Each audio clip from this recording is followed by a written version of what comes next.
Fala aí, pessoal, seja bem-vindo a mais um vídeo aqui no canal. Vamos acompanhar as últimas notícias do São Paulo e vamos ver a provável escalação do tricolor para o jogo de hoje em casa contra o Vasco da Gama. Então, sem mais enrolação, vamos pro vídeo. São Paulo e Vasco no Morumbi, os dois times precisando de ponto, porque os dois estão ameaçados pela zona do rebaixamento e seria péssimo para qualquer um dos dois, sobretudo para o tricolor, se tivesse a parada e ficasse lá estacionado mais de um mês ou um mês na zona de rebaixamento, certo? E teve jogador chegando. É isso mesmo, Tirone. Salve. É até estranho, né? A apresentação na véspera de um jogo, na abertura da janela e no estádio do Morumbi. Tudo muito diferente na apresentação do Dineno, mas tem as suas justificativas, né? São Paulo conseguiu contratar o jogador numa operação rápida para quem estava procurando um atacante desde o Caleri se machucou, mas a janela do Mundial, São Paulo aproveitou a janela do Mundial, né, que se encerrava dia 10 de junho, para contratar o Dineno junto ao Cruzeiro e, na verdade, contratou o Dineno por empréstimo, não em relação ao Cruzeiro. É um contrato até o final do ano só com o Dineno. O Cruzeiro rescindiu o acordo com ele, é um jogador livre no mercado e o São Paulo contratou até o final de 25 com metas para ele renovar, se atingidas as metas, por mais um ano. Né? Ele é um jogador de 30 anos, que chegou muito badalado ao Cruzeiro pelas mãos do Ronaldo, quando a SAF do Cruzeiro ainda era do Ronaldo Fenômeno, veio do futebol mexicano, onde passou 4 temporadas muito boas, mas no Cruzeiro, depois de um bom começo, ele se machucou diversas vezes, inclusive a última lesão, uma lesão séria do ligamento cruzado, e é agora que ele está voltando dessa lesão, participou de apenas 5 partidas nessa temporada, e o que ele disse para juntar a apresentação e jogo é que ele não tem mais tempo a perder. Né? Tem gente que já disputou 20 jogos na temporada, ele disputou 5, ele está emprestado, e ele, agora, em condição clínica boa, fez questão de participar dos treinos que poderiam incluí-lo na relação de jogadores para a partida contra o Vasco. Então, a pressa é do São Paulo e também do jogador. E se ele atingir a meta, ele vai ficar para o ano que vem aí concorrendo de fato com o Caleri. Então, acho que ele, na minha opinião, ele evitou ali, estou chegando para o lugar, né, do meu compatriota. A camisa é parecida, é a 19, não é a 9, é a 19. E acho que ele tem alguma chance de jogar sim, se o jogo estiver enroscado ou dependendo da situação. Bom, ele é a possível novidade, né? Porque voltar mesmo, ninguém volta. Nenhum dos machucados, zero. Nenhum vai voltar, a não ser quem já tinha voltado desde o último jogo. Então vai com aquela turma mesmo, né? Não vai ter Marcos Antônio, não vai ter Lucas, não vai ter Oscar, nessa turma toda. Só depois da parada, orem para os céus. É isso? Exatamente, né? Existia expectativa, foram 10 dias, né? Desde o último jogo do São Paulo, para alguma Poxa, volta do nenhum, DM. Acho que esse é o karma da temporada e ameaça o retorno do São Paulo para a temporada, na minha opinião, que a maratona vai continuar depois do Mundial de Clubes lá. Os dois que voltaram antes, você citou bem, um já tinha voltado desde a Libertadores, o Henrique do Carmo, inclusive, são os dois meninos, né? Henrique do Carmo voltou, participou do jogo contra o Tadieres, e o Luca tinha voltado e participou do jogo com o Bahia. Esses dois estão à disposição. É bem possível até que o Luca comece jogando, a gente pode até tentar esboçar o time, mas não volta ninguém do DM, só voltam aqueles que estavam suspensos. Eram 2 jogadores importantes, né? Sim, Alisson. E o André Silva. Pô, nem o Ferreirinha, achei que o Ferreirinha pudesse. Não. E os caras da data FIFA, eram 3, né? Os 3 estão relacionados, mas um só por, tipo, desencargo, consciência, vontade, Ferrarese. que é o Ferrarese, que jogou os 2 jogos inteiros pela seleção da Venezuela, o último contra o Uruguai no Uruguai. Esse deve ter pouca condição de jogo. O Bobadilha jogou 30 minutos contra o Brasil em São Paulo, participou do treino na manhã de quarta-feira, logo depois do jogo Brasil e Paraguai, prestou depoimento naquele caso da xenofobia à tarde, vai estar no banco e é uma opção, né? Eu acho que ele possivelmente até entre no jogo, porque são poucas as opções.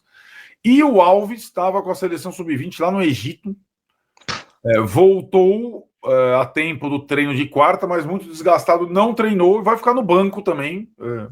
Até porque tem uma outra ausência além dos machucados, o Rodriguinho está suspenso.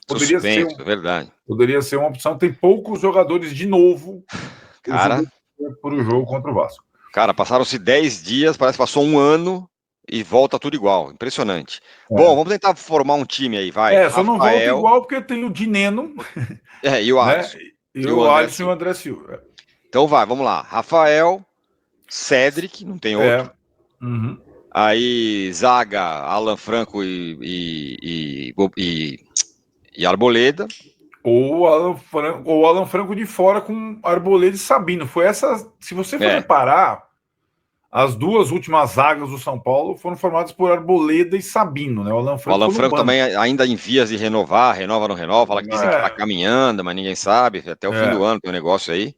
Então tem uma dúvida entre Sabino e Alan Franco, sendo que o centroavante do Vasco é o Verratti. E o Sabino é melhor no jogo aéreo que o Alan Franco. Né? Certo, então, pode ser mesmo. Até Arboleda e Alan Franco, vai. Arboleda e Sabino. E na esquerda, o Enzo. Aí, Pablo Maia, Alisson. Isso. E Luciano. Isso. Ferreirão, André Silva e Luca. Ou dobra de lateral esquerdo. Não tem outro jogador. Lateral, é isso. Não tem outros. É isso. Não tem outros e também não tem troca. Esse time aí, depois quando tiver que trocar... A troca tem, sei lá, se o Alan Franco ficar na reserva, ele é o zagueiro reserva, você tem o Wendel para entrar, né? Você tem o Bobadilha para entrar, você tem o Alves talvez para entrar, você tem o Henrique do Carmo para entrar, o Rian e agora o Dineno. Tá. Pouca coisa, hein? Muito pouca coisa. Não tem tipo um meia, né? Porque não tem o Oscar. Mas mais ou menos. Né? Tem o Luciano, meia atacante, o Oscar tá fora e o Alves.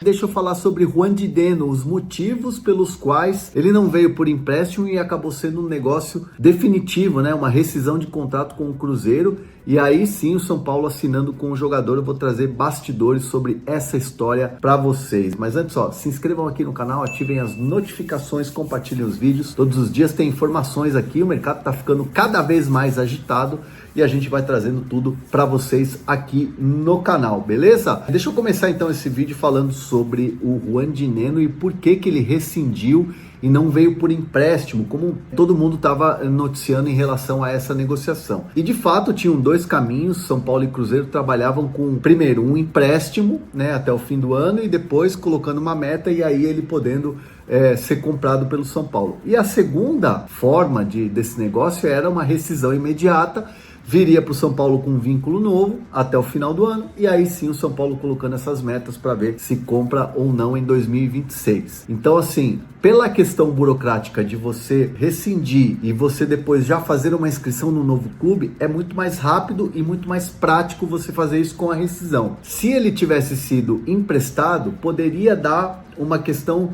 burocrática, uma demora, documentação para lá, documentação para cá, e aí não seria inscrito, por exemplo, a tempo de estar à disposição no jogo contra o Vasco, é um exemplo. Então o São Paulo trabalhou com essas duas possibilidades e até a opção da rescisão foi melhor para o jogador, para o Cruzeiro e claro também para o São Paulo, que assinou um vínculo como o do Cedric Soares, curtinho, né? Não tão curto, 3 meses, mas eu digo é só até o final do ano. O Dineno fica no São Paulo, tem essas metas para serem alcançadas, gols, número de jogos, minutagem em campo, e aí o São Paulo tem essa opção de comprar o jogador ou não, depende muito dessa adaptação que ele vai ter ao São Paulo, mas pelo que me disseram assim, já logo de cara quando ele chegou muito bem, foi muito bem recebido pelo São Paulo, um cara estava muito afim ali de ares novos, e o São Paulo conhece, por exemplo, o Luiz Ubeldia já desde o Racing, tem alguns atletas que ele já conhece, por exemplo, o Caleri já conhecia, o próprio Alan Franco. Então, assim, chegou já bem ambientado o Juan de Neno. Então,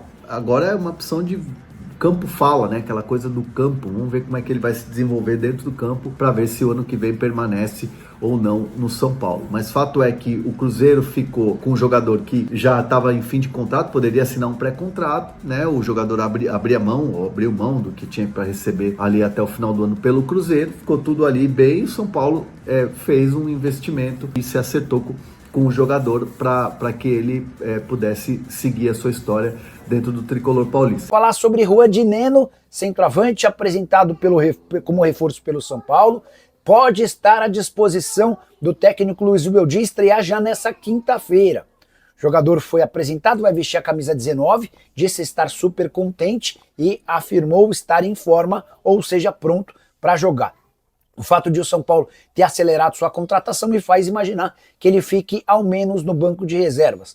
Antes de eu gravar esse vídeo, inclusive, uma pessoa do São Paulo assegurou que, no mínimo, ele vai ficar entre os relacionados no banco, à disposição do técnico Luiz Ubeldia. Frases do de Neno em sua apresentação: estou muito feliz de estar aqui, é um orgulho enorme, estou disposto a me entregar e fazer o máximo durante esses 6 meses. Tenho que ganhar esse lugar dentro de campo. Importante lembrar que o contrato do de Neno com o São Paulo se encerra em dezembro, mas há a previsão de extensão por mais um ano, desde que ele bata uma meta ligada a número de jogos. Só para completar em relação ao São Paulo, o tricolor recebe o Vasco nessa quinta-feira no Morumbi, palco onde ele não perde pro Cruz Maltino pelo Campeonato Brasileiro há 13 anos. A última derrota em 2012. Preciso falar agora sobre a chance de Paul Fernandes virar reforço do São Paulo. O tricolor está no mercado em busca de contratações, acertou nessa terça-feira a chegada de Neno e ainda busca mais 1 ou 2 atletas até a metade do ano. Por que o nome do Paul Fernandes tem sido especulado? Porque enquanto atleta do Boca Juniors, o Paul Fernandes esteve entre o São Paulo e o Fortaleza. Na oportunidade, acabou ocorrendo um acordo com o Fortaleza e o São Paulo perdeu essa dividida. Mas, na segunda-feira passada, o Paul Fernandes chegou a um contrato de rescisão amigável com o Fortaleza. O contrato foi encerrado, ele não seria utilizado e acabou abrindo mão de tudo que tinha para receber até o fim do vínculo, posição inclusive bastante elogiada pela diretoria do Lion.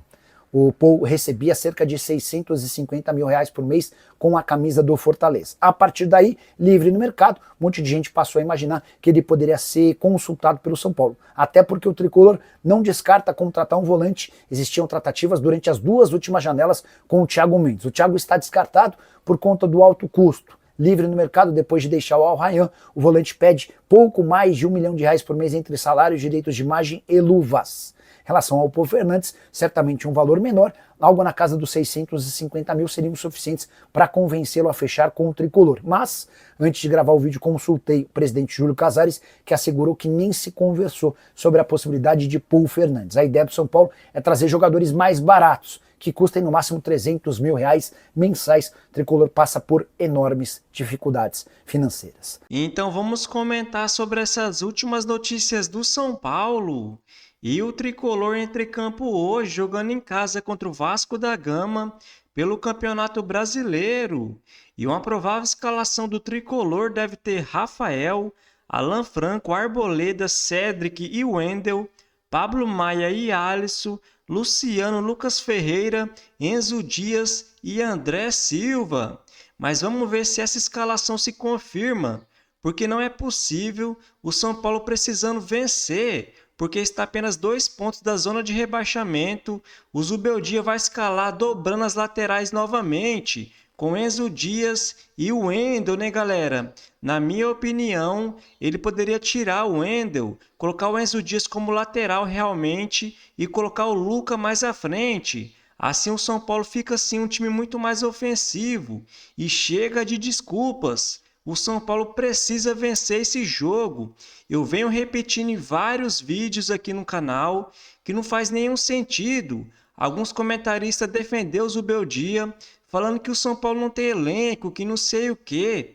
Porque no Campeonato Paulista, né, galera? O São Paulo com Lucas Moura, Oscar e Caleri não venceu a Inter de Limeira, o Velo Clube e perdeu em casa para a Ponte Preta. Agora no Campeonato Brasileiro, não venceu o Sport, que é o último colocado, não venceu o Fortaleza e perdeu em casa para o Mirassol. Então vamos ver se o Zubeldia aproveita essa parada agora para o Mundial de Clubes e faça o São Paulo voltar melhor. Até porque ele já está mais de um ano no comando do Tricolor e o São Paulo não mostra evolução, né, galera? E esse jogo de hoje também é muito importante, porque depois da parada para o Mundial de Clubes, o São Paulo vai ter uma sequência pesada pelo Campeonato Brasileiro, jogando fora de casa contra o Flamengo e o Bragantino, em casa contra o Corinthians e fora de casa contra o Juventude. Depois joga em casa contra o Fluminense. Também vai ter oitavas de final de Libertadores contra o Atlético Nacional e oitavas de final de Copa do Brasil contra o Atlético Paranaense. Então vamos ver se o Tricolor volta melhor com as voltas do Lucas Moura e do Oscar, porque o Tricolor precisa jogar mais. E hoje começa a 12ª rodada do Campeonato Brasileiro. No momento, o Flamengo lidera com 24 pontos. Em segundo aparece o Cruzeiro, em terceiro o Bragantino, os dois com 23 pontos. Em quarto aparece o Palmeiras com 22. Em quinto, o Fluminense com 20. Em sexto, o Botafogo. Em sétimo, o Bahia, os dois com 18 pontos. Em oitavo aparece o Mirassol. Em nono, o Atlético Mineiro, os dois com 17 pontos. Em décimo aparece o Ceará. Em 11º, o Corinthians. Em 12º, o Grêmio, os três com 15 pontos. Em 13º, o São Paulo com 12. Em 14º, o Internacional com 11. Em 15º, o Vasco da Gama. Em 16º, Vitória. Em 17º, Fortaleza, os três com 10 pontos. Em 18º, o Santos. Em 19º, Juventude, os dois com 8 pontos. Em último lugar, o Sport com apenas 3 pontos. Então, quando eu vejo alguns comentaristas falando que o São Paulo está muito mal no Campeonato Brasileiro por falta de elenco, aí a gente vê o Ceará em 10º, o Mirassol em 8º, o Fluminense em 5º, até o Bragantino em 3º. Então, será que realmente é só falta de elenco que o São Paulo está bem atrás, né, galera? Apenas 2 pontos à frente do Fortaleza, que abre a zona de rebaixamento? Não faz nenhum sentido, na minha opinião. Até porque o Tricolor atravessa uma grave crise financeira e não pode começar a correr o risco de cair para uma segunda divisão. Então, se você curtiu o vídeo, deixa seu like, se inscreva no canal e até a próxima!